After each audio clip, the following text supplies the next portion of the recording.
Hi everyone, welcome back to our YouTube channel. This is me Kate and I'm back with an episode of our tutorial video. And in this video, I'm going to show you how to create Walmart account. Now without any further ado, let's get started. First of all, if you're on your desktop, open any web browser that you're comfortable with. Here I'm going with Google Chrome and on the search URL, search for www.walmart.com. Once you press enter, you will directly land on this official page of Walmart. Now to sign up for Walmart, at the upper right corner, you will see an option that says sign in our account. Click on there and a small dialog box will pop up under that. Click on sign in or create account and in here enter your email address that you have access to.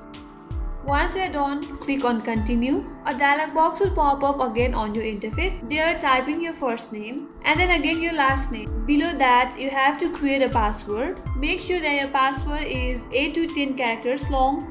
It contains both upper and lowercase and at least one number or special characters. After that, if you want to save your login credentials for the next time you log in, check on this check mark that says keep me signed in. And if you want to receive any notifications from Walmart regarding new arrivals, hot items or daily savings, check on this option as well. Once you're done with that, click on create account. Now for the verification, you have to enter your mobile number where you will get verification code for Walmart. So go ahead and enter your mobile number and then click on send code. Now you will receive a verification code on your mobile number. So go ahead and check in message and type in the correct code here. Once you type in the code, click on verify and create account and then you will be able to create a Walmart account. So this is how you can create a Walmart account. I hope this video helped you, and if you are new to our channel, make subscribe, like and hit the notification bell icon and stay tuned for more upcoming tutorials. Thanks for watching again. I will see you on next video.